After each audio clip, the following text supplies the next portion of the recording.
Saya ajarkan doa. Riwayatnya tersambung nanti. Tersilsilahkan nyambung sampai kepada riwayat-riwayat yang sahih untuk diamalkan. Baca ini khususnya di hari Jumat. Hari apa? Khususnya di hari Jumat. Tuh, usahakan dibaca tiap Jumat sebelum selesai meninggalkan Jumatan untuk yang ikhwan laki-laki. Yang ibu baca ba'da asar bu, menjelang maghrib. Dawamkan itu setiap hari apa? Jumat khususnya. Boleh dibaca dalam setiap hari, setiap selesai sholat boleh. Tapi Jumat itu spesial. Itu nanti riwayat mutasalsilah diajarkan para ulama kita. Saya mendapatkan juga itu. Ya, secara bersanad sampai ke ulama.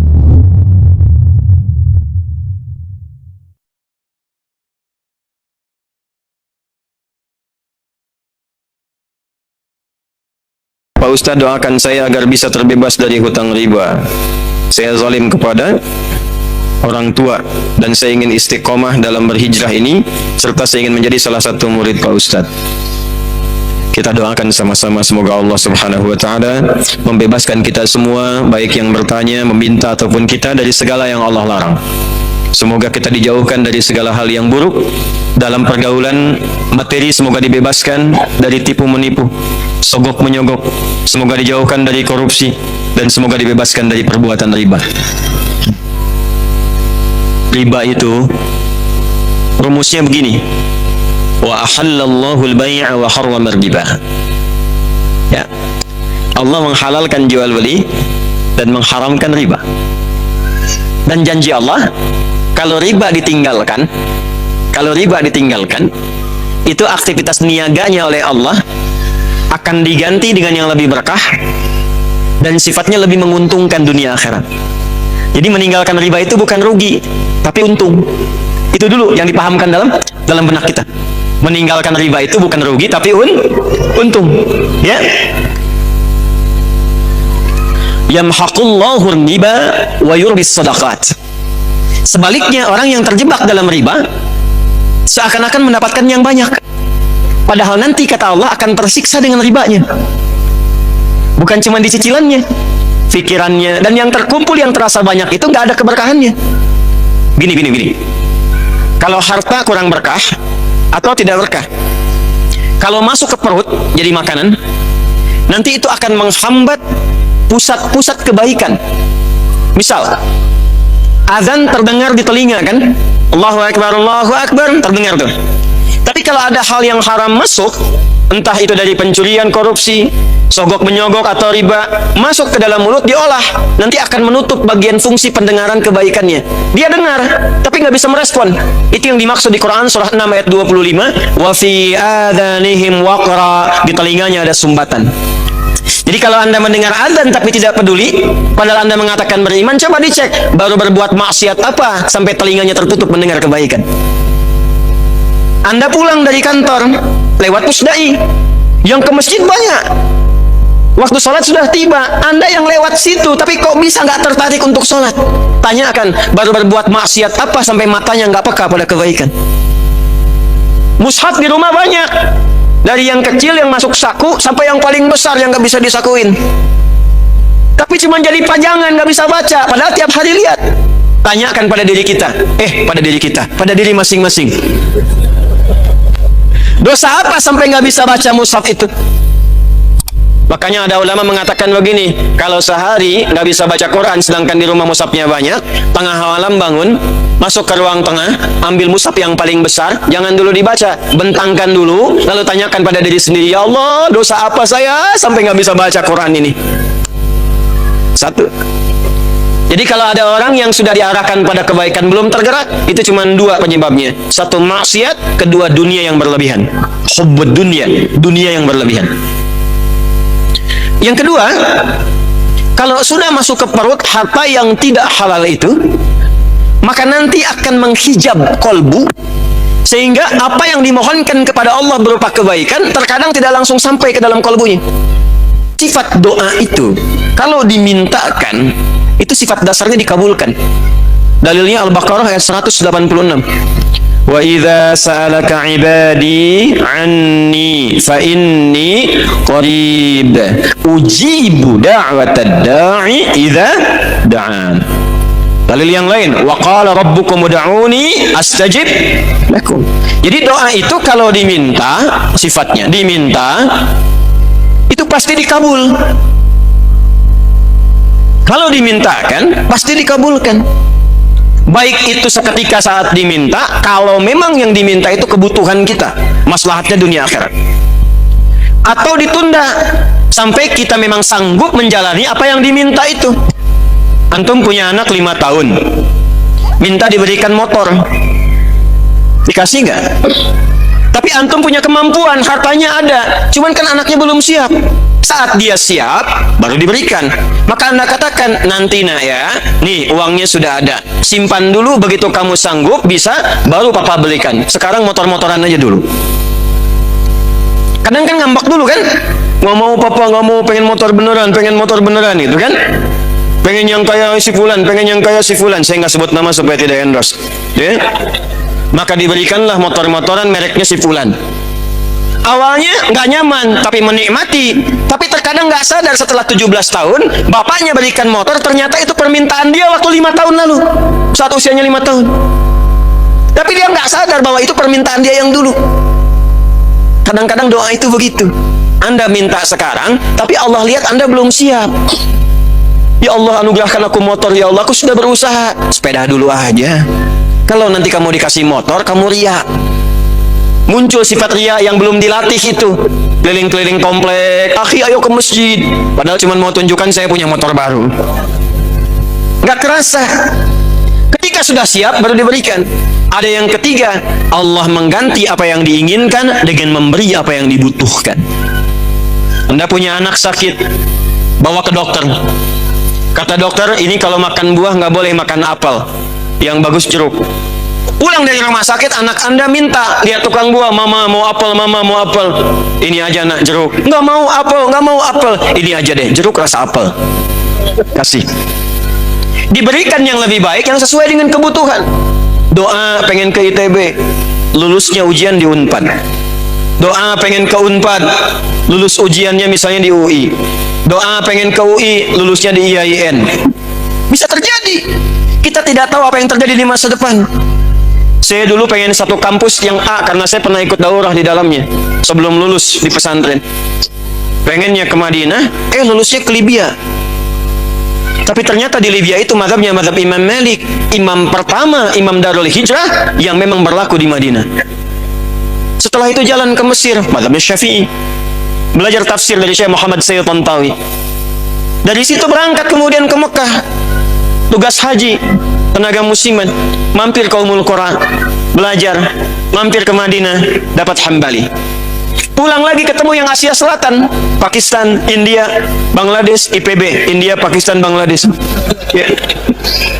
Cina, mazhabnya Hanafi. Jadi kita harap-harap ke satu tempat, kata Allah jangan dulu ke sini, lewat sini dulu, karena engkau pulang akan menghadapi masyarakat yang bukan bermazhab 1-2. Mungkin di tempat A mazhabnya Hambali, kunutnya tidak pakai kecuali nazilah. Tempat B Syafi'i, kunutnya keras jahar. Tempat C Hanafi nggak pakai kunut. Kamu akan pulang yang semuanya ada. Yang kunut ada, yang tidak kunut ada, yang nggak subuhan pun ada. Harus lengkap. Kadang-kadang pengennya Allah berikan B, mengganti apa yang diinginkan dengan apa yang kita butuhkan. Tapi ada orang yang dikasih nggak masuk, bukan nggak dikabulkan. Jadi Allah sudah kabulkan, kasih tapi mental. Kenapa? Karena cawan hatinya tertutup begini. Ini yang dimaksud hadis Nabi. Tsumma dzakara ar-rajula yutilu as-safara ash'atha aghdara yamuddu yadayhi ila as-sama' fayaqulu ya rabb. Faqala Rasulullah sallallahu alaihi wasallam, anna yustajabu lidzalika mat'amuhu haram, mashrabuhu haram, malbasuhu haram, wa ghudhiya biharam. Ada seorang menempuh perjalanan panjang, safar. Orang yang safar doanya mustajab. Orang yang safar doanya apa? Tapi syaratnya safar untuk kebaikan. Lebih bagus lagi untuk ibadah. Umrah. Bu. Ya. Saya di Sumatera, Bu, yo. Ini ya. Ibu kalau mau umrah, jangan banyak bikin status, banyak berdoa. Antum yang ikhwan juga sama, sedang menunggu keberangkatan. Mohon doa dari semua ya, aminkan. Doa aja minta, itu mustajab. Mohonkan, minta. Apalagi sudah sampai di tempatnya. Saya kadang-kadang kesel gitu, kesel kok kadang-kadang gitu ya. Sekarang tawaf itu bisa live. Subhanallah, alhamdulillah, bala. Aduh ya Allah. Saya juga begitu. Rabbighfir warham wa'fu wa takarram. Kelihatan enggak? Udah nyampe sana itu nggak mudah. Orang nabung-nabung jual ini itu, pengen berangkat haji, ya Allah, nyampainya haji Singapura, sampai ke Singapura balik lagi. Ada yang sudah sampai Jeddah, ternyata visanya nggak bisa digunakan, balik lagi. Anda udah nyampe ke sana, mustajab. Kedua, ini adabnya angkat tangan. Orang yang mengangkat tangan begini dalam berdoa, itu hadisnya, innallaha hayyun karimun. Allah itu sangat merasakan dan malu kalau ada hamba mengangkat tangannya tidak mengabulkan doanya. Cepat dikabulkan. Yang ketiga dia mengatakan, ya Rabb, ya Rabb. Sudah masuk Isya? 1 menit lagi. Ya Rabb, ya Rabb. Rumus ketiga, awali dengan al-asma'ul husna. Apa? Al-asma'ul husna. 1, safar, kalau sedang safar. Atau kalau bukan safar menuntut ilmu kayak sekarang, mungkin cuma 5 langkah, cuma 10 meter dari Pusdai, tapi 10 meter ini berharga. Mungkin apa yang Anda mohonkan selama ini terkabul di jarak itu. Dalilnya sahih di Ibnu Majah dari Abu Darda radhiyallahu ta'ala anhu, man salaka tariqan yaltamisu fihi ilma sahalallahu lahu tariqan ila al-jannah wa innal malaikata la tad'u ajnihataha bi dhanni talibil ilmi. Setiap ada yang berangkat, malaikat itu meridai dan mengaminkan doanya. Dia menempuh tiga-tiganya orang ini di jalan, mengangkat tangan dan memulai dengan asmaul husna. Tapi komen dari Nabi, kalau sudah Nabi komen, like, share, and subscribe. Apa komennya Nabi? Kata Nabi, nanti kita lanjutkan setelah menunaikan sholat Isya berjamaah. Karena sudah masuk Isya sekarang ya. Jadi kita lanjutkan kembali. Subhanakallahumma bihamdika asyhadu an la ilaha illa anta astaghfiruka wa atubu ilaik. Assalamualaikum warahmatullahi wabarakatuh. Assalamualaikum warahmatullahi wabarakatuh. Hadirin sekalian, kita telah menunaikan sholat Isya berjamaah WIB waktu Indonesia bagian Bandung. Semoga semua sholat dan doa kita diterima oleh Allah Subhanahu wa ta'ala. Kita lanjutkan.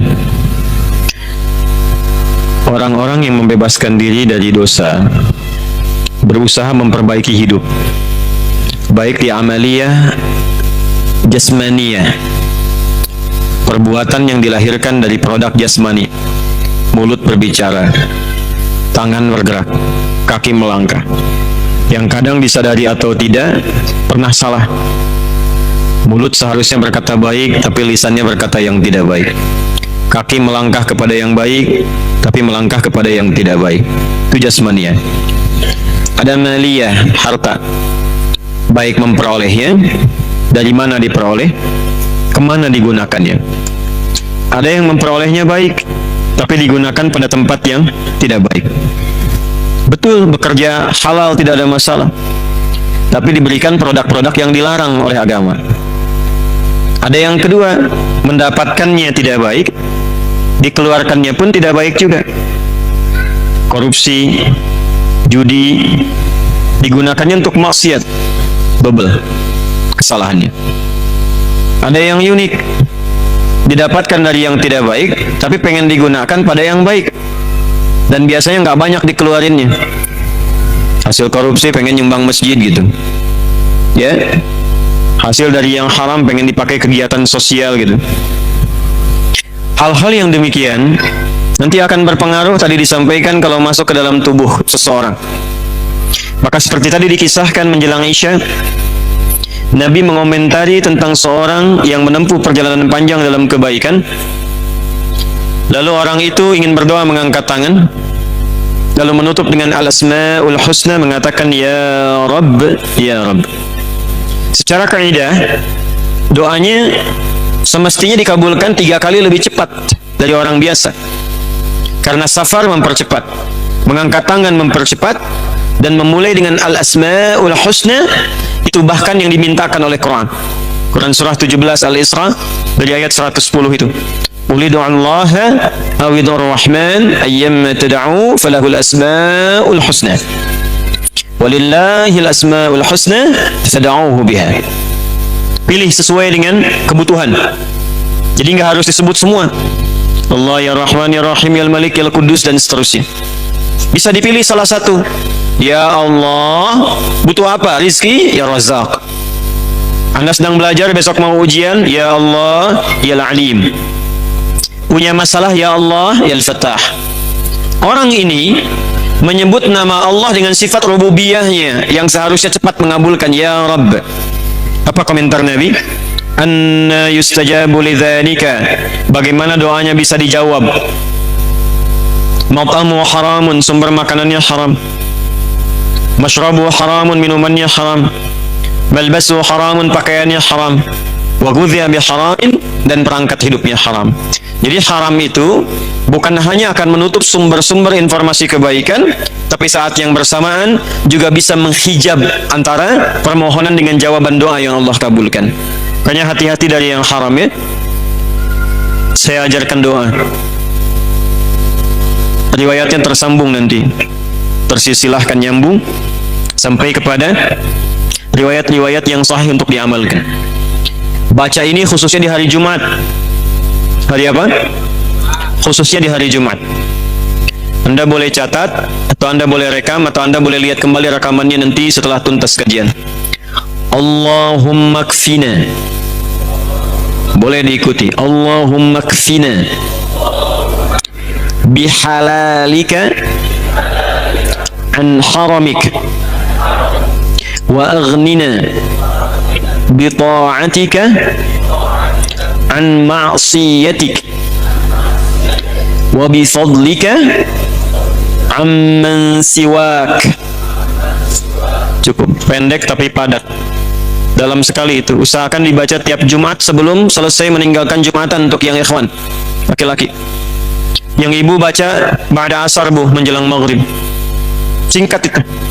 Allahumma kfina bihalalika an haramik, ya Allah, mohon cukupkan hidup kami ini dengan semua yang halal dan jauhkan dari yang haram. Wa aghnina bi ta'atika an ma'siyatik, dan mohon ya Allah perkaya kepribadian kami dengan semua jenis ketaatan kepadamu dan jauhkan dari maksiat. Wa bi fadlika amman siwak, dan berikan rizki kepada kami yang paling utama darimu, dan kami berserah kepadamu dari selainmu. Dawamkan itu setiap hari apa? Jumat khususnya. Boleh dibaca dalam setiap hari, setiap selesai sholat boleh. Tapi Jumat itu spesial. Itu nanti riwayatnya mutasalsilah diajarkan para ulama kita. Saya mendapatkan juga itu. Ya, secara bersanad sampai ke ulama. Itu jawaban yang pertama tadi, yang memakan waktu dari ba'da maghrib sampai isya.